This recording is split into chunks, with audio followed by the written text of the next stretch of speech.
So one of the reasons this comes up is because so I think people who have intellectual disabilities and developmental disabilities live in what I call the disability bubble. They have so much attention paid to them in their lives. And they have caregivers, family, teachers, physicians.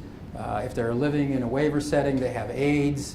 And every decision that they make is scrutinized in some fashion. This is compounded by the fact that we rely so heavily on Medicaid to pay for services. So you move into what's a medical model.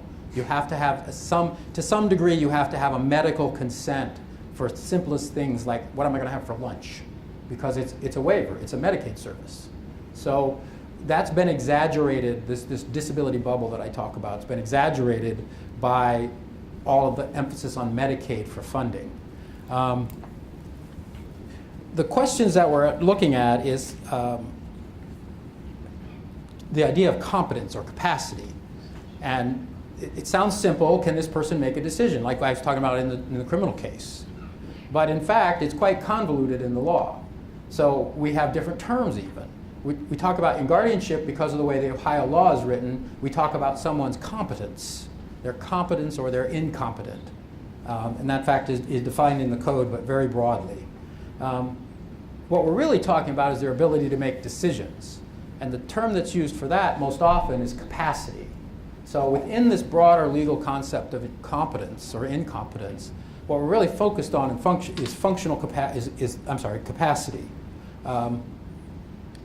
One of the notes that got added is this: everyone needs some help to make decisions. Well, yeah, except most of us don't like it when people try to help us. When my wife tries to tell me what I should eat, that's helping me make a decision. I'm trying to watch my heart. I have a heart. I'm an old guy. I've got the usual heart problems, and we're on the Mediterranean diet. You know how hard it is to find food that's on the Mediterranean diet. So I need help making decisions about what I eat. No question. The other part of this is that for people with disabilities who are in a protected legal class, this notion of how to make decisions is actually a function that's protected by law under the ADA. And so we start to talk about, with a caregiver, for example, they may have trouble making decisions with this caregiver, but is the caregiver accommodating their disability? Are they ensuring that the person has the tools they need to effectively communicate two terms that come right out of the ADA and apply in these situations? So that's another piece of the puzzle. The other question is, why would you want to think about other approaches? Because, so if you go talk to a lawyer, here's how law works, okay? If you're my client, I'm going to tell you what I think is best for you and what I think is the best legal option for you. And that's different in every case. So if you come to me and say, I want to become my son John's guardian, I'm going to say, great, tell me about John, here's what the court process is, and oh, by the way, our probate judge in this county doesn't like limited guardianships or doesn't like anything other than full guardianship. So, and it costs you more money in the front, but it's better down the line, so I'm going to recommend that you go for full guardianship. And that may be the advice you get from many lawyers, because that's how probate lawyers think. They're traditionalists. They think of guardianship as a good thing. And they want to make sure when you go in and you make that application and you get those papers, that's all you're going to have to do for a while, at least until the first report's due in 2 years. Now, if John comes into my office and says, I don't want to have a guardian, then I'm going to say, okay, first, let's find out if you're really incompetent. Let's talk about your capacity. Let's see what kind of decision making you can do. And secondly, when we go in there, even if you have trouble making decisions, I'm going to argue for the narrowest possible guardianship that you can end up with. If you have trouble making medical decisions, which is a high level of decision making, really, then maybe we'll just get a limited guardianship for medical. If you're on a medication that makes you less capable to make decisions, maybe I'm going to do a time-limited guardianship. So the law allows for all those possibilities, but depending on which county you live in and depending on the lawyer you talk to and depending on the judge in that county, they may limit your ability to talk about those things. So we're going to talk about them tonight so you have some information. Guardianship is expensive. It's restrictive on the individual's rights. It's complex. It's hard for the parents sometimes to use. Your roles get mixed up because you're now the guardian and you have to worry about the person's best interests, but how do you define best interests? And what if you want to make sure your child's fully supported and independent. That's a complex role, and that's where parents struggle, I think, with the guardianship. And then you have the family fights. They're really unfortunate. There's families that fight about guardianship and who's going to be the guardian, and it just ends up having the lawyers involved, and it costs a lot of money, and there's reasons not to do that. One other reason is once you get a guardianship in place, even if the person's able to make decisions down the pike or their circumstances change, it's really hard in this state to restore competency or terminate the guardianship. So the goal is to provide the necessary support, help the person make decisions, and have less intrusion. The research shows better health, safety, independence, and integration for people when they make greater self-determination. The best studies for this come out of New Hampshire, several years ago. A researcher named Tom Nerney worked on self-determination, and he found out in his research, following people through the system, that where people do their plans with the person, their family, the circle of friends, they made better decisions, they had happier outcomes, better outcomes. They also cost less money, because if you put the family in charge of the dollars on a waiver, they spend less money. They say, oh, we don't need that service. And John doesn't really want to get, a massage 3 times a week, so we're not going to put that on the plan.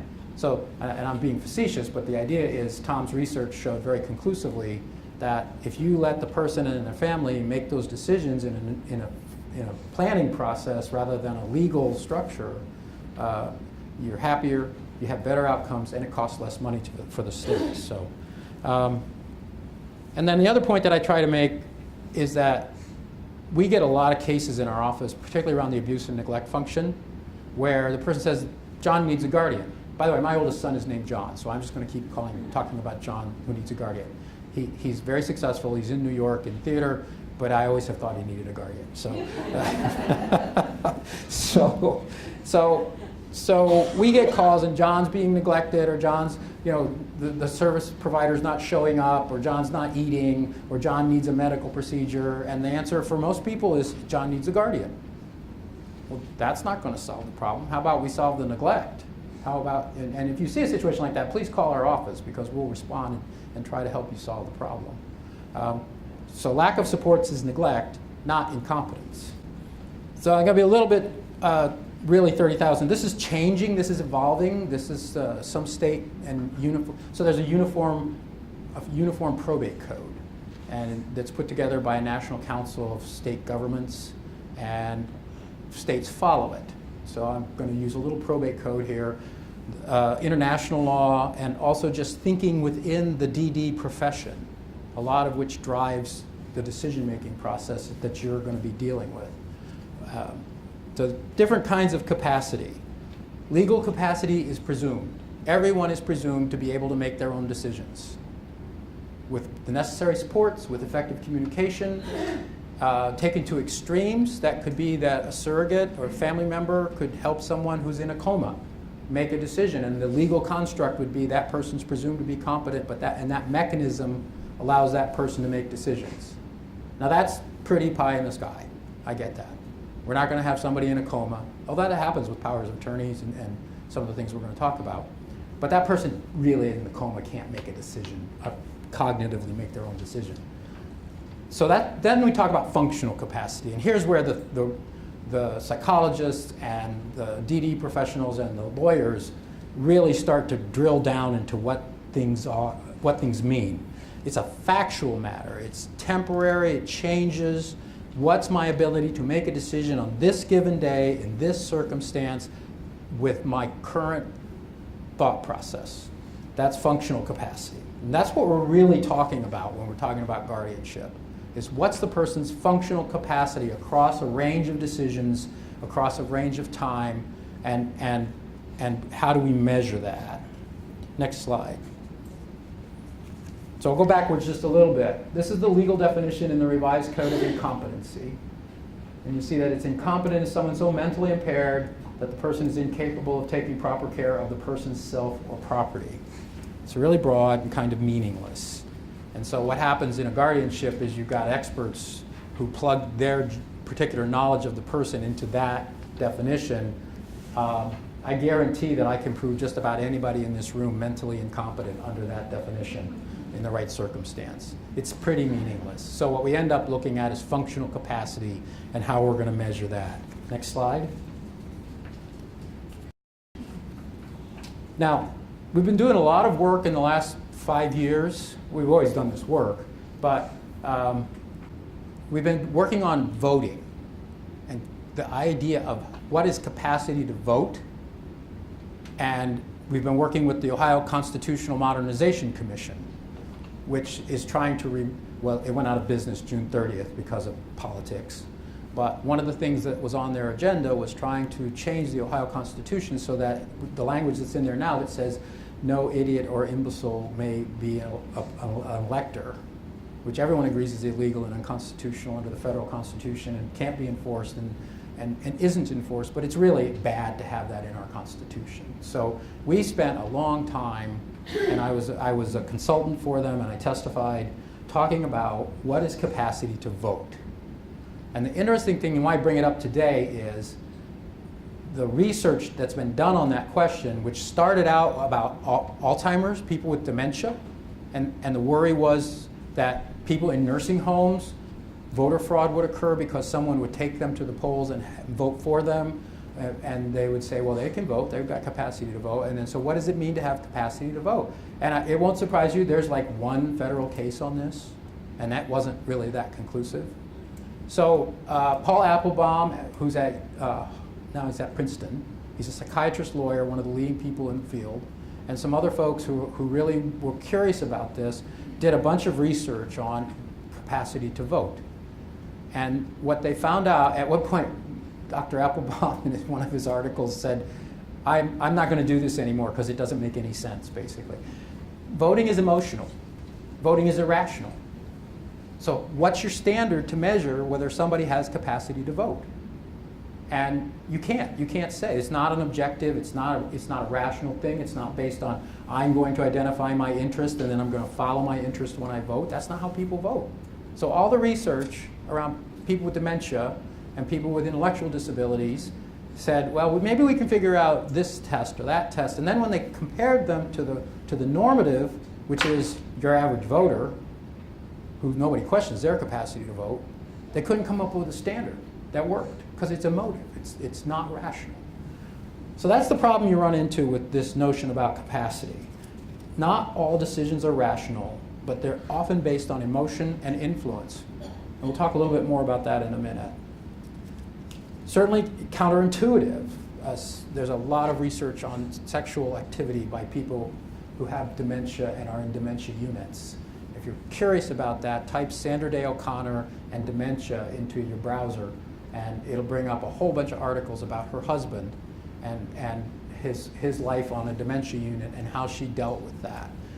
People make their own choices when they have dementia. They're still choices and they're still rational for the context they're in, but they're not the choice that all of us would make necessarily, and they certainly don't follow societal norms. So that's another component.